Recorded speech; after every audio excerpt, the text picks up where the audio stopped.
Hi everyone, welcome to another episode of PKM Weekly. So let's see what's been in store for us from the past week. First up, Tana. They've now got Tana Current with Matt and Brage, so great to have you back, Brage.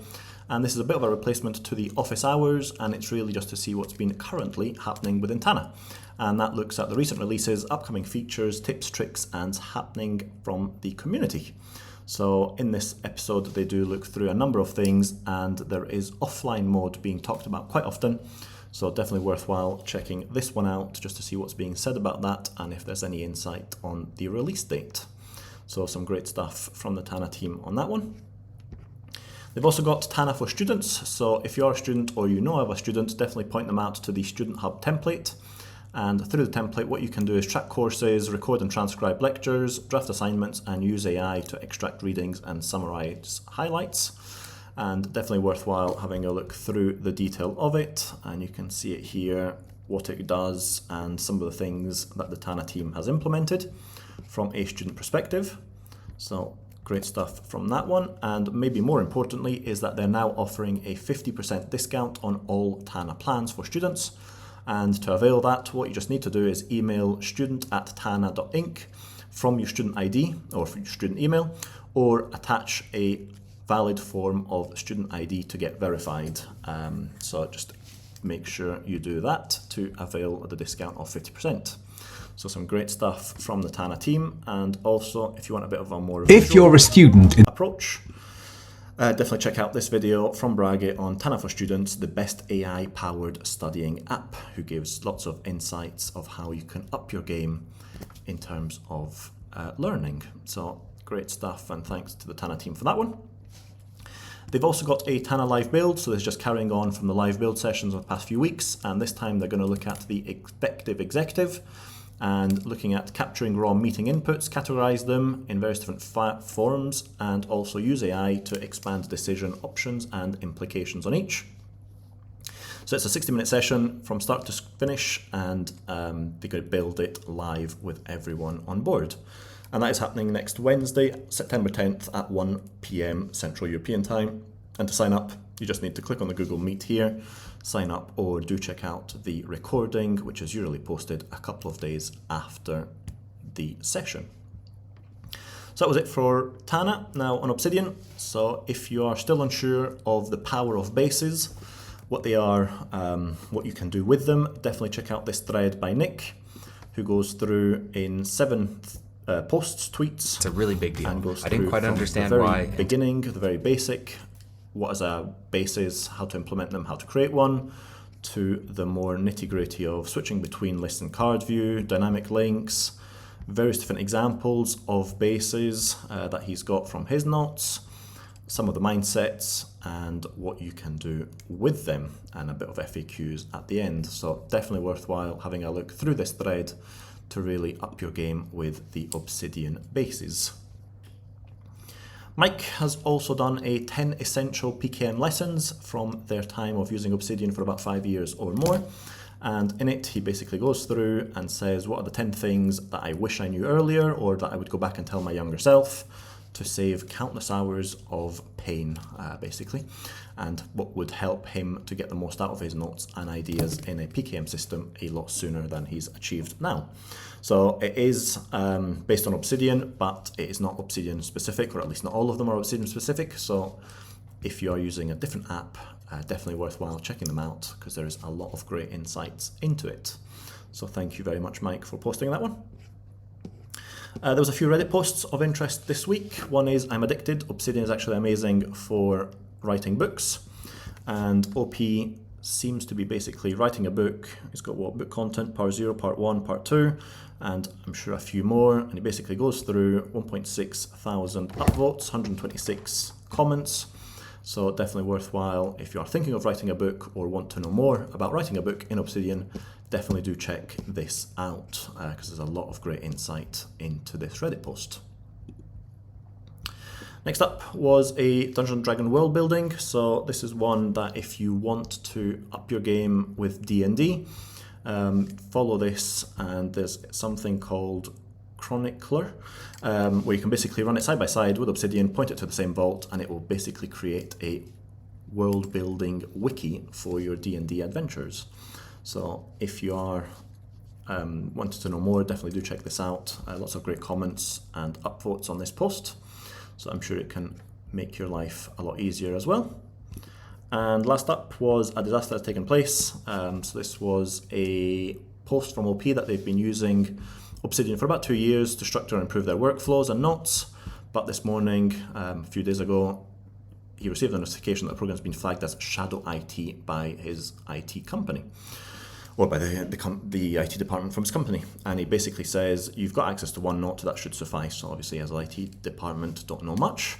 But if you're in the same boat, or if you want to know more what OP did, definitely do check out this post here to learn more. That was it for Obsidian. And now for Capacities, they've also got a student discount available, which has just recently been released. And this is a 40% off the annual Capacities Pro or Believer plan for currently enrolled students. So to learn more, just follow the link here and you can see what it is, what they offer, 40% off, your eligibility, what you need to be to get the discount, and also the required verification that is needed so that they can verify you, and a few things of what is not accepted. If you want to apply, just follow this form. Usually it takes 5 business days for them to get back to you. And just keep in mind, rejections are non-negotiable, so please do not email the bus about your rejection. So just make sure that when you do apply, you fill it in as fully as possible with all of the documents and information that the team need so that you can get that one on the go. So great stuff from the Capacities team on that one.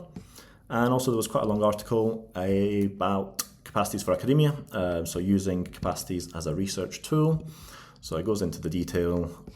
Theo just talks us through using Capacities for researching. So some great stuff on that one.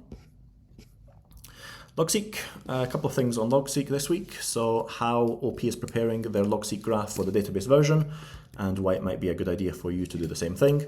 So what they've done in this post, in a very detailed post I should say, is they've gone through and how they're changing the pages, tags and properties so that they can make the most out of the DB version once that's officially released.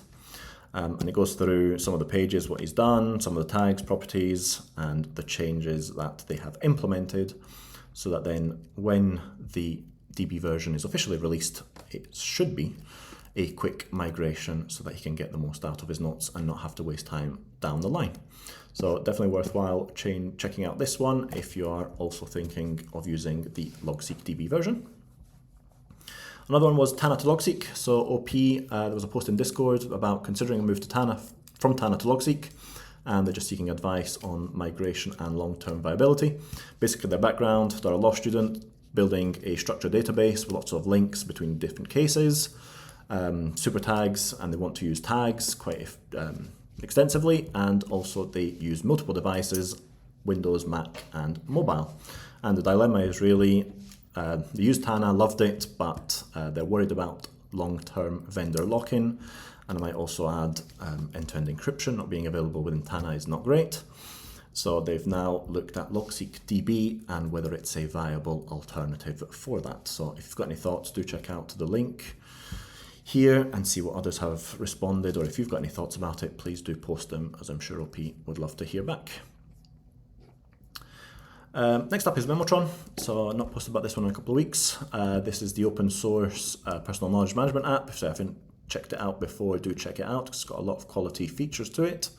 And what they've just released is a clipboard or clip social media posts through the clipping. So you can do Blue Sky, LinkedIn, Reddit, Threads, Instagram, etc., and a number of others, X, to basically clip content directly to your Memotron vault. So some great stuff from the team on that one. Heptabase, they've done a few things in terms of the changelog, and they've basically redesigned some of the sidebars and some of the app within it, so just to make it a lot more easier and more enjoyable to use. And if you want to check out in a demo, you can see here the right sidebar, that's got a new design. And in this brief video, they show us, you can chat with the sidebar, add content to it, see various different views of the sidebar. So just to make it your own, and you can see whatever's important to you. There's also the sidebar, or the side panel that's been redesigned as well. It's got a bit of a new design to it. So things just to make the app a lot more enjoyable and easier to use. And sticking to Heptabase, do check out this video from Tom on which app he believes is the best note-taking app for 2025. Obviously within the Heptabase section, so you can guess which one is his favourite, but worthwhile having a look through, because he does go through the history of PKM apps, or history of note-taking, how they've changed through the various different stages, and why he believes Heptabase is the one for him. Next up was RemNote, and they've got the new Lightning editor engine. So if we see this post on Blue Sky that the team posted, basically starts up with a table and a very detailed table, and basically you can see it whizzes through it with lightning speed. So some great improvements from the RemNote team on that one, just to make it a lot more usable, less lagging, less jittery. So smoother and faster loading, which is great. So well done to the RemNote team. A couple of others which I came across this week. One was Collabwriting.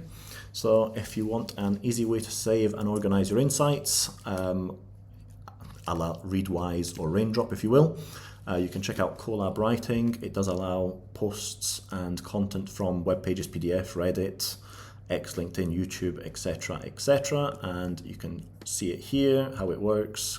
Click on a few buttons, highlight what you want, and create tags, and then it will go to your vault or to your space, so you can see all of the clippings.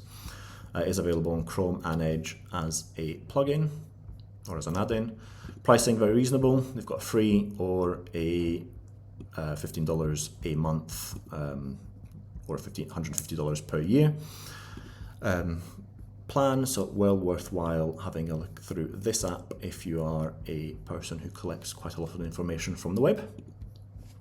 And on that vein, there was also Clipbeam. It's a very similar sort of tool.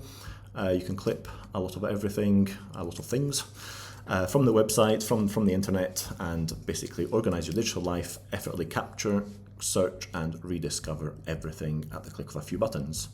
So again, this is available for Mac, Windows, and it works in a very similar way as Readwise, Raindrop, so that you can store content from all over the place. So some great stuff from these ones here. And last up, Thymer. They've now got other demo of some text.